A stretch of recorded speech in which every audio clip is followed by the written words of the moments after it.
प्यारे बच्चों, आप सभी लोगों का बहुत बहुत स्वागत है। अब हम डिस्कस करने वाले हैं एक बहुत ही इंपॉर्टेंट टॉपिक जिसका नाम है क्रिस्टल फील्ड थ्योरी। तो क्रिस्टल फील्ड थ्योरी से हम क्या करते हैं, क्रिस्टल फील्ड थ्योरी क्या है, क्रिस्टल फील्ड थ्योरी को कुछ एग्जांपल से हम समझेंगे। तो ये सारा हम अभी डिस्कस करने वाले हैं, लेकिन उससे पहले क्रिस्टल फील्ड थ्योरी को स्टार्ट करने से पहले आपको समझना चाहिए कि ये कॉम्प्लेक्स आयन किसको बोलते हैं। एक कॉम्प्लेक्स आयन किसको कहा जाता है, अगर वो आपको मालूम नहीं है तो आप क्रिस्टल फील्ड थ्योरी को समझ ही नहीं सकते।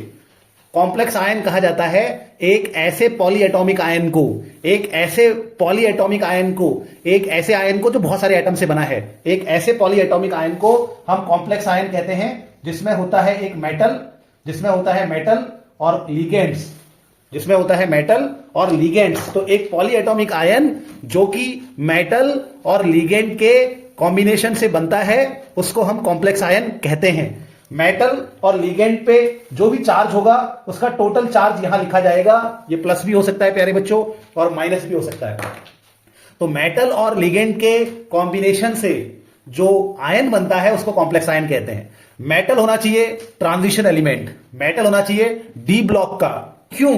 क्योंकि डी ब्लॉक के एलिमेंट के पास, ये क्वेश्चन आता है बार बार कि ट्रांजिशन मेटल्स ही, ट्रांजिशन एलिमेंट ही कॉम्प्लेक्स क्यों बनाते हैं। तो इसका आंसर ये है कि इनके पास होते हैं, ध्यान से समझना, ट्रांजिशन मेटल ही कॉम्प्लेक्स क्यों बनाते हैं, क्योंकि उनके पास है खाली डी ऑर्बिटल, उनके पास है खाली डी ऑर्बिटल, पहला।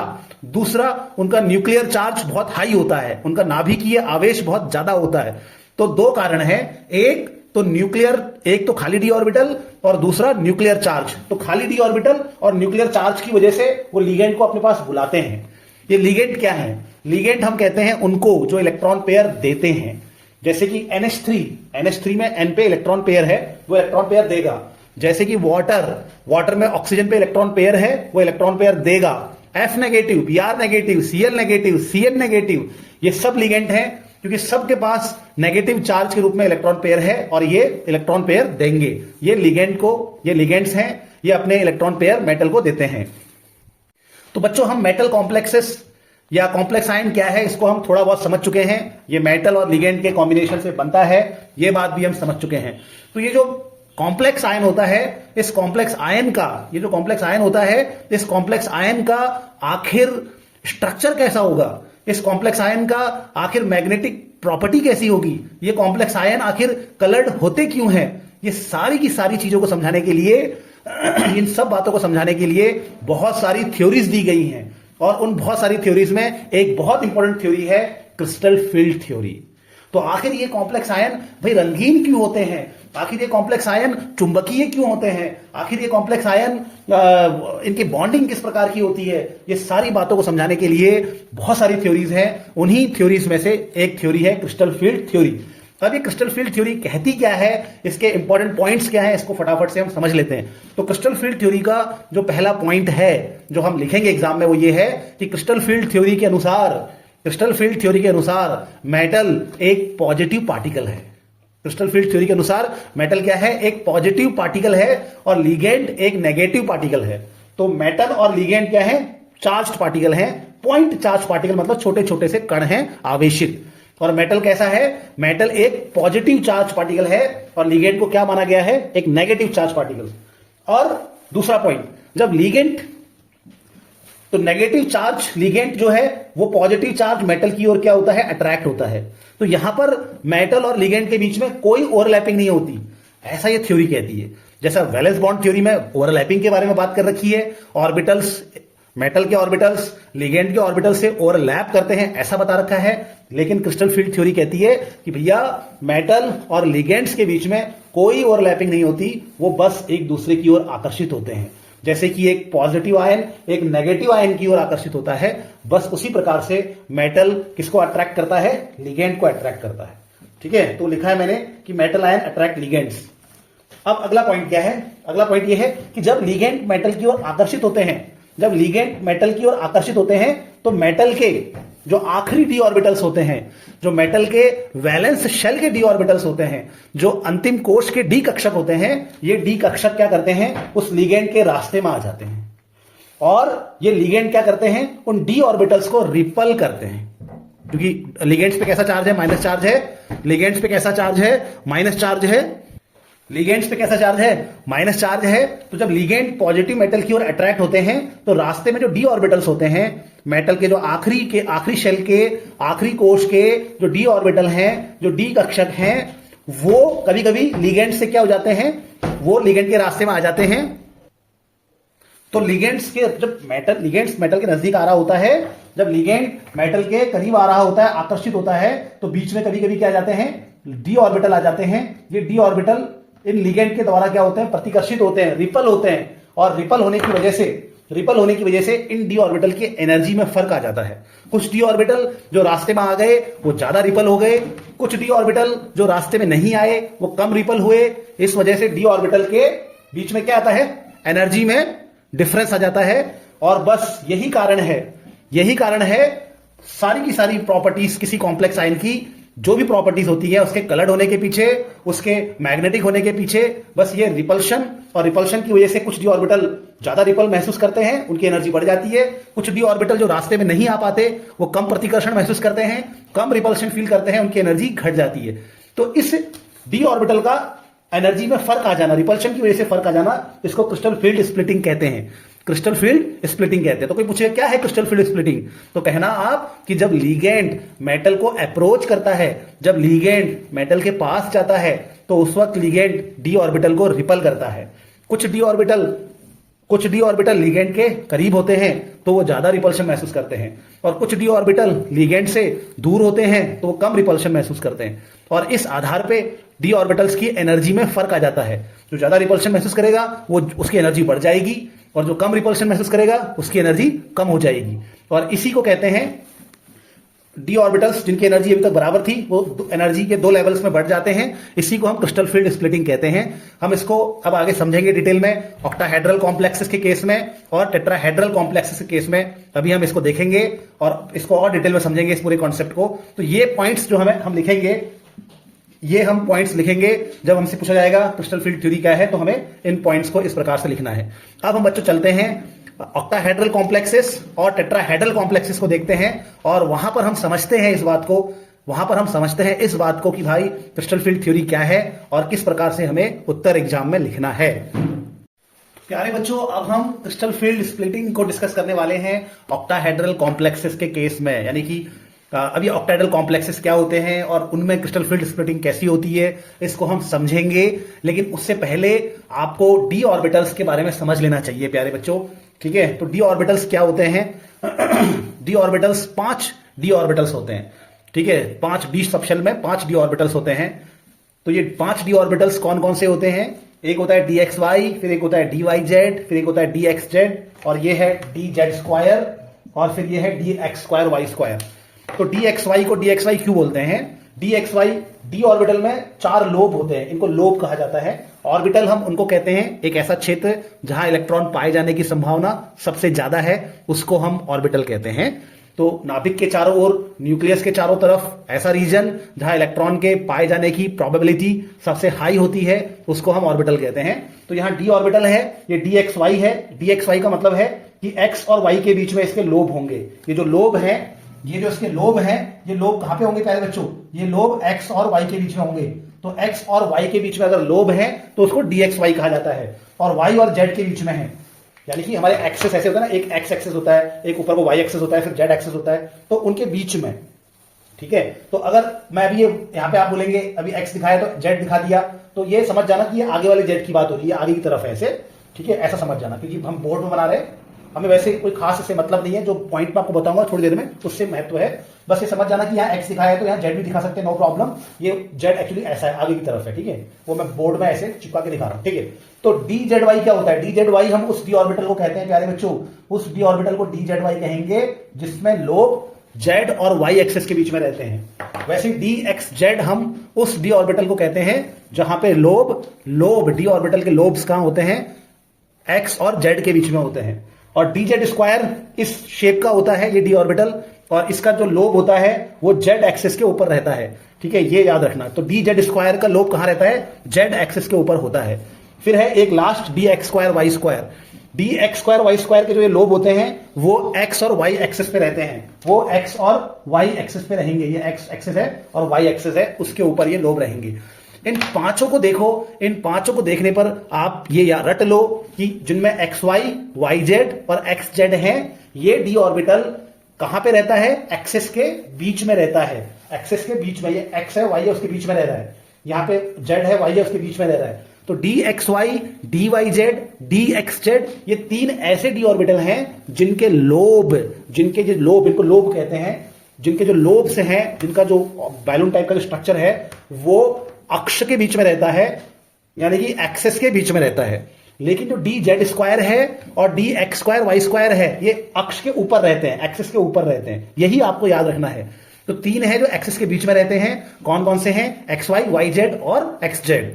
और कौन है जो एक्सेस के ऊपर रहते हैं, जिनमें स्क्वायर लगा है, यानी कि डी जेड स्क्वायर एक्सेस के ऊपर रहता है और D X square Y square भी एक्सेस के ऊपर रहता है। तो इतना याद रखना है कि कौन एक्सेस के ऊपर है और कौन एक्सेस के बीच में है, वो महत्वपूर्ण है, वो ध्यान होना चाहिए।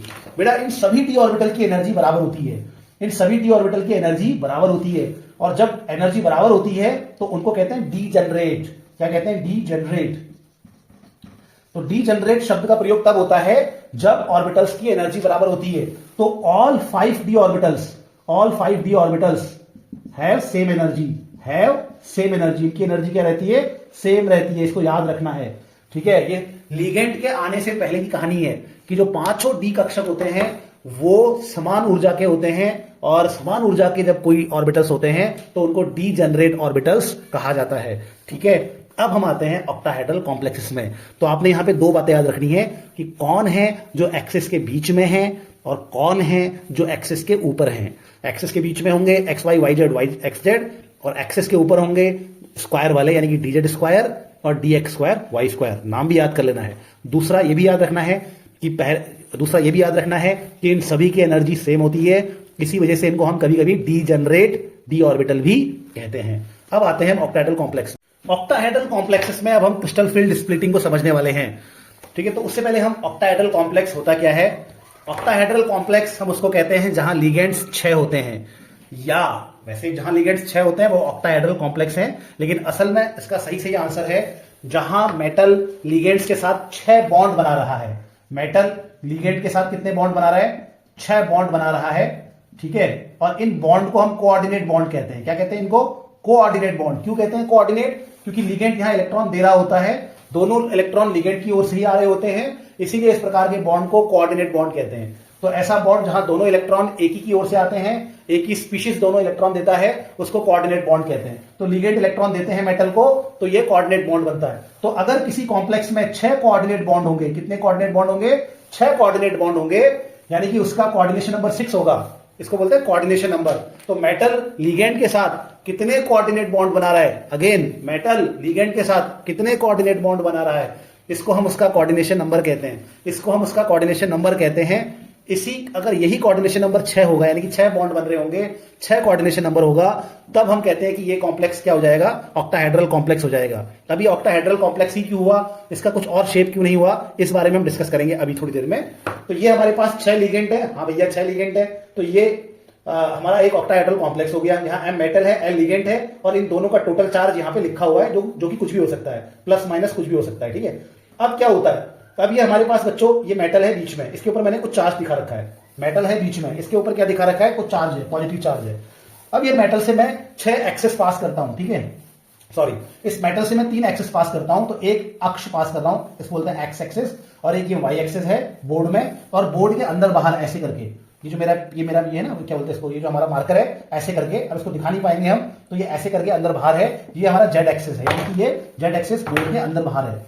समझ गए? तो एक ऐसे है वाई एक्सेस, और ये है जेड एक्सेस, और ये है ये है हमारा एक्स एक्सेस, फिर ये ऊपर से नीचे को आ गया वाई एक्सेस, और आप फोन की तरफ से अंदर बोर्ड की तरफ जा रहा है जेड एक्सेस। तो बच्चों जब मेटल, अब देखो यहां पे लगी क्रिस्टल फील्ड थ्योरी, ध्यान समझना। अब ये मेटल है पॉजिटिव, ये मेटल के ऊपर चार्ज क्या है? पॉजिटिव। इस मेटल की ओर कौन अट्रैक्ट होगा? लिगेंड अट्रैक्ट होगा। ऐसा कौन बोलती है? क्रिस्टल फील्ड थ्योरी बोलती है। तो क्रिस्टल फील्ड थ्योरी बोल रही है मेटल पॉजिटिव है, लिगेंड नेगेटिव है, लिगेंड मेटल की ओर अट्रैक्ट होंगे, तो अट्रैक्ट हो रहे हैं। अब जब 6 लिगेंड को अट्रैक्ट होना होता है, ये बहुत इंपॉर्टेंट बात समझना, 6 लिगेंड, 6 नेगेटिव आयन जब मेटल की ओर अट्रैक्ट होते हैं तो वो हमेशा हमेशा ऑक्टाहेड्रल वे में ही अट्रैक्ट होते हैं। ये ऑक्टाहेड्रल वे, ऑक्टाहेड्रल का तरीका क्या है, किसको बोलते हैं ऑक्टाहेड्रल? जब 6 लिगेंड अट्रैक्ट होते हैं तो वो मेटल के साथ जब भी 6 लिगेंड अट्रैक्ट होंगे तो हमेशा ऑक्टाहेड्रल तरीके से ही अट्रैक्ट होंगे और कोई तरीका नहीं होगा। अब ये ऑक्टाहेड्रल तरीका किसको बोलते हैं? ऑक्टाहेड्रल वे क्या है? ऑक्टाहेड्रल क्या है कि 4 लिगेंड स्क्वायर के रूप में अट्रैक्ट होंगे, जैसे कि यहां पे देख रहे हो 4 लिगेंड स्क्वायर के रूप में अट्रैक्ट हो रहे हैं और बाकी 2 लिगेंड ऊपर से और नीचे से आएंगे, बिल्कुल लंबवत परपेंडिकुलर आएंगे। ठीक है, तो जब भी 6 लिगेंड मेटल की ओर अट्रैक्ट होते हैं, जब भी 6 लिगेंड मेटल की ओर अट्रैक्ट होते हैं तो वो हमेशा ऑक्टाहेड्रल ज्यामिति, ऑक्टाहेड्रल ज्योमेट्री बनाकर ही अट्रैक्ट होते हैं। क्यों? क्योंकि इस ऐसे अट्रैक्ट होने से इनके बीच में रिपल्शन कम होता है। ये सबसे बेस्ट अरेंजमेंट है, ये सबसे बेस्ट अरेंजमेंट है क्योंकि इस अरेंजमेंट में लिगेंड्स के बीच में बहुत ही कम रिपल्शन होता है। ठीक है, तो जब 6 लिगेंड, क्रिस्टल फील्ड थ्योरी बोल रही है मेटल है पॉजिटिव, लिगेंड आ गए, लिगेंड अट्रैक्ट हो रहे हैं, हाँ भाई अट्रैक्ट हो रहे हैं, तो लिगेंड जब अट्रैक्ट होंगे तो वो 6 लिगेंड जब भी अट्रैक्ट होंगे तो वो हमेशा किस रूप में अट्रैक्ट होंगे, किस स्ट्रक्चर में अट्रैक्ट होंगे, किस ज्योमेट्री में अट्रैक्ट होंगे? तो 6 लिगेंड जब भी मेटल की ओर अट्रैक्ट होंगे तो वो हमेशा ऑक्टाहेड्रल तरीके से ही आने चाहिए। क्यों? क्योंकि इसी तरीके से आने पर लिगेंड के बीच में, इसी तरीके से आने पर लिगेंड के बीच में रिपल्शन क्या होगा? कम होगा, बहुत कम होगा, स्टेबल होगा हमारा कॉम्प्लेक्स, स्टेबल होगा हमारा कॉम्प्लेक्स। ठीक है, तो 6 लिगेंड कैसे आने चाहिए? 6 लिगेंड कैसे आने चाहिए बोलो? ऑक्टाहेड्रल तरीके से, ऑक्टाहेड्रल ज्यामिति में आने चाहिए। ठीक है, ओके। और सबसे इंटरेस्टिंग बात, ऑक्टाहेड्रल ज्यामिति में आने के लिए सबसे आसान तरीका है एक्सेस से आना। सबसे आसान तरीका क्या है? एक्सेस से आना, क्योंकि एक्सेस से आएंगे तो एक स्क्वायर ये बन जाएगा, एक स्क्वायर ये बन जाएगा और ये परपेंडिकुलर होगा। तो ऑक्टाहेड्रल ज्योमेट्री में आना इनकी मजबूरी है, क्योंकि ऑक्टाहेड्रल ज्योमेट्री में नहीं आएंगे तो रिपल्शन होगा, इसलिए ऑक्टाहेड्रल वे में आना है। 4 को स्क्वायर में आना है, 2 को ऊपर नीचे से आना है। और ऑक्टाहेड्रल ज्योमेट्री में आने के लिए सबसे बेस्ट तरीका क्या है? सबसे बेस्ट तरीका क्या है? एक्सेस से आना। एक एक्स एक्सेस से यहां से आएगा, एक एक्स एक्सेस से यहां से आएगा, एक वाई एक्सेस से ऊपर से आएगा, एक वाई एक्सेस से नीचे से आएगा, एक जेड एक्सेस से इधर से आएगा, एक जेड एक्सेस से इधर से आएगा। तो यानी कि कहां से आ रहे हैं ये 6 लिगेंड? जब भी आएंगे ऑक्टाहेड्रल तरीके से आएंगे। और ऑक्टाहेड्रल तरीके से आने के लिए कौन सा रास्ता अपनाएंगे? कौन सा रास्ता अपनाएंगे? एक्सेस वाला रास्ता अपनाएंगे। ठीक है, ओके हो गया। तो एक्सेस से अप्रोच कर रहे हैं।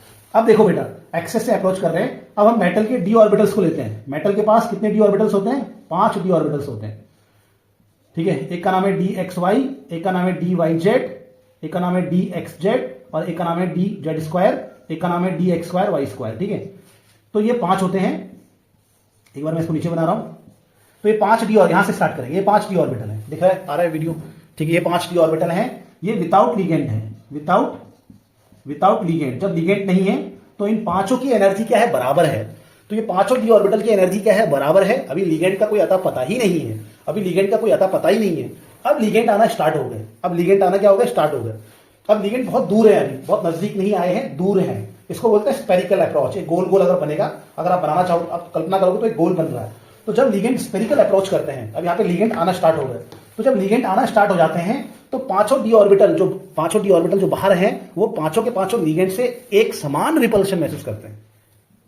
तो 5 डी ऑर्बिटल लिगेंड से एक समान रिपल्शन महसूस करते हैं। क्यों? क्योंकि अभी लिगेंड बहुत दूर है, अभी पता ही नहीं है कि किसके नजदीक आने वाला है लिगेंड। तो क्योंकि लिगेंड बहुत दूर है इसलिए 5 डी ऑर्बिटल एक समान रिपल्शन महसूस करते हैं और 5 डी ऑर्बिटल की एनर्जी एक समान रूप से बढ़ जाती है। तो 5 डी ऑर्बिटल की एनर्जी एक समान रूप से बढ़ जाएगी। ठीक है, तो ये हमारा अब लिगेंड क्या है? लिगेंड का यहां पे क्या हो रहा है? स्पेरिकल अप्रोच बोलते हैं इसको, spherical approach, ligand spherical approach बोलेंगे। ठीक है, अगर यहां नहीं दिख रहा है तो यहां इसको देख लेना, लिगेंड का स्पेरिकल अप्रोच में पीछे ले जाते हैं। ठीक है, लिगेंड का क्या हो गया? स्पेरिकल अप्रोच हो गया। तो लिगेंड जब मेटल से दूर है, एक मेटल से दूर है लिगेंड, तो ये विदाउट लिगेंड हो गया। मेटल के 5 डी ऑर्बिटल का लिगेंड की अनुपस्थिति में ऊर्जा, फिर जब लिगेंड आए तो 5 की एनर्जी बढ़ गई। अब लिगेंड और नजदीक आ रहे हैं, और नजदीक आ रहे हैं। तो लिगेंड अब और नजदीक आता है तो जो डी ऑर्बिटल, लिगेंड और नजदीक आएगा तो लिगेंड कहां से आ रहा है नजदीक? कहां से लिगेंड नजदीक आ रहा है? लिगेंड आ रहा है एक्सेस से। लिगेंड कहां से आ रहा है? एक्सेस से आ रहा है। तो जो डी ऑर्बिटल एक्सेस में है, ऑक्टाहेड्रल के केस में, ऑक्टाहेड्रल के केस में जहां पे 6 लिगेंड आ रहे हैं, तो जो डी 6 लिगेंड आ रहे हैं और लिगेंड कहां से आ रहे हैं? लिगेंड एक्सेस से आ रहे हैं। कहां से आ रहे हैं? एक्सेस से आ रहे हैं। फिर से बोलो, कहां से आ रहे हैं लिगेंड? ऑक्टाहेड्रल के केस में कहां से आ रहे हैं? एक्सेस से आ रहे हैं। तो जो डी ऑर्बिटल एक्सेस में होगा, जो डी ऑर्बिटल एक्सेस में होगा वो रिपल्शन महसूस करेगा, ज्यादा रिपल्शन महसूस करेगा। तो कौन से डी ऑर्बिटल एक्सेस में होते हैं, कौन से डी ऑर्बिटल एक्सेस में होते हैं, ये होते हैं ना एक्सेस में, तो ये डी ऑर्बिटल एक्सेस में होते हैं, तो ये ज्यादा रिपल्शन महसूस करते हैं, इनकी एनर्जी बढ़ जाती है। तो डी जेड स्क्वायर की एनर्जी बढ़ जाएगी और D X square Y square की एनर्जी बढ़ जाएगी। और जो डी ऑर्बिटल एक्सेस में नहीं होते हैं वो कम रिपल्शन महसूस करते हैं और उनकी एनर्जी कम हो जाती है। और ये कौन से हैं जो एक्सेस में नहीं है, जो एक्सेस के बाहर हैं, मैंने भी आपको बताया था X Y, Y Z and X Z, तो ये एक्सेस से बाहर होते हैं। ठीक है, थोड़ा और नीचे नीचे नीचे, ठीक है। तो डी एक्स वाई ऊपर लिख दूं यहाँ पे, तो ये डी एक्स वाई है, डी वाई जेड है, डी एक्स जेड है, ये एक्सेस में नहीं होते तो इनकी एनर्जी घट जाती है। इस प्रकार से 5 डी ऑर्बिटल लिगेंड की उपस्थिति में अपने ओरिएंटेशन के कारण, अरेंजमेंट के कारण अलग अलग रिपल्शन महसूस करते हैं। कुछ की एनर्जी बढ़ जाती है, कुछ की एनर्जी घट जाती है। इसी को हम कहते हैं क्रिस्टल फील्ड स्प्लिटिंग, इसको हम कहते हैं क्रिस्टल फील्ड स्प्लिटिंग। और ये जो एनर्जी का डिफरेंस क्रिएट होता है इसको कहते हैं crystal field stabilisation energy. Note कर लो, ये जो एनर्जी का डिफरेंस आता है इसको हम कहते हैं क्रिस्टल फील्ड स्टेबलाइजेशन एनर्जी। इसको डेल्टा ओ से दर्शाएंगे, ऑक्टाहेड्रल के केस में डेल्टा ओ से दर्शाएंगे। ये दोनों की एनर्जी सेम है इसलिए इसको डब्ल्यू डी जनरेट कहते हैं और सिंबल होता है ईजी। ठीक है, तो ये हमारा क्या है, डी एक्स वाई, इसको राइट से लिख लूं, तो ये होता है हमारा डी एक्स वाई, इसको थोड़ा सा मिटा लेते हैं, D X Y, D Y Z and D X Z. ठीक है, तो ये तीन की एनर्जी एक समान होती है, इसको कहते हैं ट्रिपली डीजनरेट T2G कहते हैं इसको। और ये दो की एनर्जी एक समान होती है, इसको डबली डीजनरेट EG कहा जाता है। तो लिगेंड की उपस्थिति में 5 डी ऑर्बिटल 2 एनर्जी लेवल पे बट जाते हैं अपने अलग अलग तरह के अरेंजमेंट के कारण। तो एक्स डी जेड स्क्वायर और D X square Y square, ये 2 डी ऑर्बिटल ऐसे होते हैं जो एक्सेस में होते हैं। ऑक्टाहेड्रल में लिगेंड एक्सेस से आ रहा है इसीलिए वो इनको ज्यादा रिपल करता है, इसलिए इनकी एनर्जी बढ़ जाती है और ये 3 बेचारे इनकी एनर्जी कम हो जाती है। तो ये एनर्जी का जो डिफरेंस होता है इसको क्रिस्टल फील्ड स्टेबलाइजेशन एनर्जी कहते हैं। ठीक है, और ये हमारा डेल्टा ओ कहलाता है।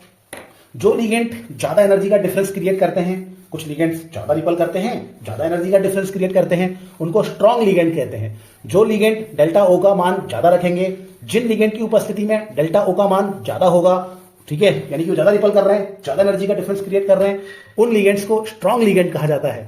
और जो लिगेंड बेचारे कम रिपल करते हैं, एनर्जी का गैप कम होता है, उनको वीक लिगेंड कहा जाता है। क्या कहा जाता है? वीक लिगेंड कहा जाता है। ठीक है, तो बच्चों इसको ध्यान रखना है। ठीक है, ये हो गया। अब हम सेम यही चीज टेट्राहेड्रल के केस में देखते हैं फटाफट से। तो प्यारे बच्चों, अब हम बात करेंगे टेट्राहेड्रल कॉम्प्लेक्सेस की। ऐसे कॉम्प्लेक्सेस जहां लिगेंड 4 होते हैं या जहां पर मेटल 4 कोऑर्डिनेट बॉन्ड बना रहा है, वो ज्यादा इंपॉर्टेंट है। जहां मेटल 4 कोऑर्डिनेट बॉन्ड बना रहा है यानी कि मेटल का कोऑर्डिनेशन नंबर 4 है, ऐसे कॉम्प्लेक्सेस के स्प्लिटिंग के बारे में हम बात करेंगे। तो मैं आपको बताना चाहता हूं कि जब भी 4 लिगेंड अप्रोच करेंगे प्यारे बच्चों, तो वो हमेशा उनके पास 2 तरीके हो सकते हैं। या तो वो टेट्राहेड्रल तरीके से आए, टेट्राहेड्रल यानी कि जैसा मीथेन होता है, वहां पे एंगल कितना होता है, 109 डिग्री का एंगल होता है। ठीक है, या जब भी 4 लिगेंड अप्रोच करेंगे, जब भी 4 नेगेटिव आयन मेटल की ओर अट्रैक्ट होगा, जब भी 4 नेगेटिव आयन मेटल की ओर अट्रैक्ट होंगे, तो उनका एक तरीका मेटल की ओर आने का कैसा हो सकता है, टेट्राहेड्रल हो सकता है। एक और तरीका हो सकता है प्यारे बच्चों, वो है स्क्वायर प्लेनर तरीका। ये एक स्क्वायर पे इस तरह से अप्रोच कर सकते हैं ना। तो 4 नेगेटिव आयन जब पॉजिटिव आयन की ओर आकर्षित होते हैं तो उनके पास 2 तरीके हैं। या तो वो मीथेन की संरचना जैसी होती है, यानी कि चतुष्फलक की संरचना टेट्राहेड्रल तरीके से आ सकते हैं, और एक तरीका होता है जहां वो स्क्वायर प्लेनर मतलब स्क्वायर बनेगा एक तल में, तो स्क्वायर प्लेनर तरीके से भी आ सकते हैं। अब आप बताइए कौन सा तरीका सही होगा। तो ये तरीका कभी सही नहीं हो सकता, क्योंकि यहाँ पे कोण कितना है, 90 डिग्री, और इसमें कितना कोण है, 109 डिग्री का। 109 डिग्री 28 मिनट का कोण होता है। तो यहां पर जो हमारा टेट्राहेड्रल है वहां पर हमारा 109 डिग्री के आसपास का एंगल होता है। तो ये एंगल बड़ा है ना, इस एंगल से यहां पे तो नजदीक आ गए ना, नेगेटिव आयंस ऐसे नजदीक आ रहे हैं तो रिपल करेंगे ना। तो इसलिए जब भी नेगेटिव आयंस आते हैं तो वो कभी भी 4 नेगेटिव आयंस आते हैं तो वो प्यारे बच्चों कभी भी स्क्वायर तरीके से नहीं आएंगे, अदरवाइज उनके बीच में एंगल कम होगा, वो रिपल करेंगे। वो हमेशा टेट्राहेड्रल वे में ही अप्रोच करेंगे क्योंकि वहां पे एंगल ज्यादा होता है और वहां उनके बीच में रिपल्शन कम होगा। अब टेट्राहेड्रल वे में आने के लिए, टेट्राहेड्रल तरीके से आने के लिए, अगर कोई भी लिगेंड अगर कहां से आता है, एक्सिस के बीच में से आता है, तो टेट्राहेड्रल स्ट्रक्चर बनाने कोई भी लिगेंड अगर एक्सेस के बीच में से आ गया गलती से भी, तो उसके रेस्पेक्ट में टेट्राहेड्रल स्ट्रक्चर बनाने के लिए बाकी को कैसे आना पड़ेगा, बाकी को कैसे आना पड़ेगा, एक्सेस के बीच से ही आना पड़ेगा। तो जब भी टेट्राहेड्रल अप्रोच होता है और उसमें कोई भी लिगेंड अगर एक्सेस के बीच में से आ जाता है तो टेट्राहेड्रल ज्यामिति बनाने के लिए बाकी लिगेंड्स को भी एक्सेस के बीच में से आना होता है। तो ये एक बड़ी इंपॉर्टेंट बात है कि टेट्राहेड्रल कॉम्प्लेक्सेस में लिगेंड हमेशा एक्सेस के बीच में से ही आते हैं। तो इसका मतलब जो डी ऑर्बिटल एक्सेस के बीच में है वो ज्यादा रिपल्शन महसूस करेंगे, उनकी एनर्जी ज्यादा हो जाएगी। और जो डी ऑर्बिटल एक्सेस पे है जैसे कि dz square, dx square, y square, वो कम रिपल्शन महसूस करेंगे, उनकी एनर्जी कम हो जाएगी। इस प्रकार से डी ऑर्बिटल इस बार उल्टे टूटेंगे, यानी कि T2g ऊपर जाएगा और Eg नीचे आ जाएगा। क्यों? क्योंकि ये डी ऑर्बिटल कहां होते हैं, एक्सेस के बीच में होते हैं। ठीक है, ये सभी डी ऑर्बिटल कहां होंगे, अक्ष के बीच में होंगे, और इस बार लिगेंड अक्ष के बीच से ही आ रहा है। टेट्राहेड्रल ज्योमेट्री के लिए लिगेंड एक्सेस के बीच में से ही आता है, और इसी वजह से एक्सेस के बीच में जो डी ऑर्बिटल्स हैं वो ज्यादा रिपल्शन महसूस करते हैं, उनकी एनर्जी ज्यादा हो जाती है, और जो एक्सेस पे होते हैं वो कम रिपल्शन महसूस करते हैं, उनकी एनर्जी कम हो जाती है। ठीक है, तो ये यहां पर एनर्जी का गैप डेल्टा टी कहलाता है टेट्राहेड्रल के लिए। इसको वही कहते हैं क्रिस्टल फील्ड स्टेबलाइजेशन एनर्जी ही कहा जाता है। जो लिगेंड ज्यादा गैप कर देते हैं एनर्जी का उनको स्ट्रॉन्ग लिगेंड कहते हैं, और जो लिगेंड कम गैप करते हैं एनर्जी का उनको वीक लिगेंड कहते हैं। ठीक है, तो ये हमने समझ लिया है। अब हम थोड़ा सा अब आते हैं, आगे बढ़ेंगे। अब बच्चों मैं आपको बताऊंगा कि व्हाट इज डीडी ट्रांजिशन। ये एक चीज होती है, यहां पर आखिर कॉम्प्लेक्सेस कलर्ड क्यों होते हैं वो समझ लेते हैं। तो हमने ऑक्टाहेड्रल में स्प्लिटिंग समझ ली, टेट्राहेड्रल में स्प्लिटिंग समझ ली, अब हम समझेंगे व्हाट इज डीडी ट्रांजिशन, इसको समझेंगे। ठीक है, ओके प्यारे बच्चों, अब हम एक बहुत ही इंपॉर्टेंट क्वेश्चन को देखने वाले हैं जिसका आंसर क्रिस्टल फील्ड थ्योरी से मिलता है, और वो कॉम्प्लेक्स वो क्वेश्चन है कि ट्रांजिशन मेटल के जो कॉम्प्लेक्स होते हैं, यानी कि डी ब्लॉक जो कॉम्प्लेक्स आयन बनाता है वो कलर्ड क्यों होते हैं, या कॉम्प्लेक्स आयन कलर्ड क्यों होते हैं। इसको नोट कर लीजिए, बहुत इंपॉर्टेंट क्वेश्चन है। तो कॉम्प्लेक्स आयन कलर्ड क्यों होते हैं, तो उसका आंसर है due to DD transition. Due to DD transition, note कर लीजिए बस इसको, ये बहुत इंपॉर्टेंट है। फिर से मैं बताऊंगा कि कॉम्प्लेक्स आयन कलर्ड क्यों होते हैं। तो कॉम्प्लेक्स आयन कलर्ड होते हैं, एक लाइन का आंसर लिखना है, याद नहीं भी है फिर भी आप जो है डिटेल नहीं भी कर पाएंगे आंसरिंग की, तो ये लिख देना बस एक लाइन में, क्योंकि वहां पे क्या होता है, डीडी ट्रांजिशन होता है, डीडी ट्रांजिशन। तो कॉम्प्लेक्सेस कलर्ड क्यों होते हैं, कॉम्प्लेक्सेस कलर्ड होते हैं ड्यू टू डीडी ट्रांजिशन। तो अब ये डीडी ट्रांजिशन क्या है ये मैं समझाने जा रहा हूं बच्चों। ठीक है, इसको समझने के लिए एक ऑक्टाहेड्रल कॉम्प्लेक्स में स्प्लिटिंग देखते हैं। मैंने बताया था कि जब लिगेंड आते हैं ऑक्टाहेड्रल के केस में तो लिगेंड एक्सेस से आते हैं, और इसीलिए एक्सेस वाले डी ऑर्बिटल ज्यादा रिपल्शन महसूस करते हैं। और एक्सेस में कौन से डी ऑर्बिटल होते हैं, dz स्क्वायर और dx स्क्वायर y स्क्वायर। तो dz स्क्वायर और dx स्क्वायर y स्क्वायर ये डी ऑर्बिटल एक्सेस में होते हैं, जब लिगेंड आ रहे होते हैं तो ये डी ऑर्बिटल ज्यादा रिपल्शन महसूस करते हैं और इनकी एनर्जी बढ़ जाती है। वहीं पे dx square sorry dxy dyz and dxy and dxz इनकी एनर्जी ये एक्सेस के बीच में होते हैं। और ऑक्टाहेड्रल कॉम्प्लेक्स की मैं बात कर रहा हूं जहां पे 6 लिगेंड होते हैं, तो 6 लिगेंड में से जो लिगेंड्स होते हैं वो हमेशा एक्सेस से आते हैं, सारे के सारे एक्सेस से आ रहे हैं, तो एक्सेस वाले ज्यादा रिपल्शन महसूस करेंगे, और जो एक्सेस के बीच में है वो कम रिपल्शन महसूस करेंगे, उनकी एनर्जी घट जाएगी। तो ये स्प्लिटिंग हो जाती है। ये मैंने आपको रट लेना है कि ऑक्टाहेड्रल में T2g नीचे आता है, Eg ऊपर, और टेट्राहेड्रल में उल्टा हो जाता है, Eg नीचे T2g ऊपर। ठीक है, ये तो हम समझ गए। तो आपने लिखना है कि लिगेंड की उपस्थिति में डी कक्षक 2 ऊर्जा स्तरों में बढ़ जाते हैं। इन presence of ligand D orbital split into 2 energy level T2g and Eg। फिर से लिखेंगे, आंसर लिखेंगे। डीडी ट्रांजिशन क्या है उसको कैसे समझाएंगे हम, लिखेंगे इन presence of ligand D orbitals split into 2 energy levels. ठीक है, 2 एनर्जी लेवल्स में बढ़ जाते हैं। अब इतना लिखने के बाद रुक जाइए, आप समझिए। तो इलेक्ट्रॉन जो होंगे, मान लो कि हमारे पास डी में 5 इलेक्ट्रॉन है। ठीक है, डी में 5 इलेक्ट्रॉन, मान लो जो ये मेटल है इसमें डी में कितने इलेक्ट्रॉन है, 5 इलेक्ट्रॉन है। ओके, जो लिगेंड्स ज्यादा एनर्जी का गैप करते हैं, तो लिगेंड आएंगे, रिपल करेंगे, एनर्जी गैप होगा। तो जो लिगेंड ज्यादा एनर्जी का गैप करते हैं उनको कहते हैं स्ट्रॉन्ग लिगेंड। क्या कहते हैं उनको, स्ट्रॉन्ग लिगेंड। तो जो लिगेंड ज्यादा एनर्जी का गैप करते हैं, रिपल ज्यादा करते हैं, ज्यादा एनर्जी का गैप करते हैं, ऐसे लिगेंड को स्ट्रॉन्ग लिगेंड कहा जाता है। स्ट्रॉन्ग लिगेंड के कुछ एग्जांपल रट लो, CnCO NH3En। फिर से बोलो, ये होता है स्ट्रॉन्ग लिगेंड। मैं अभी पूरा डिटेल में नहीं जा रहा हूं, लेकिन याद कर लेना, CnCO NH3En और भी होते हैं, लेकिन ये मैं आपको याद करा देता हूं, ये हमेशा आते रहते हैं।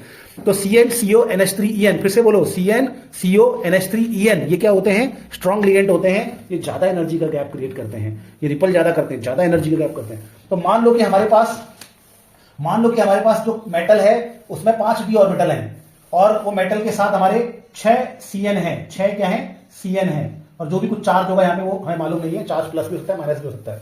तो मेटल के पास कितने डी ऑर्बिटल है 5, और लिगेंड किस प्रकार का है, स्ट्रॉन्ग है लिगेंड, लिगेंड कैसा है स्ट्रॉन्ग है, रट लो ठीक है।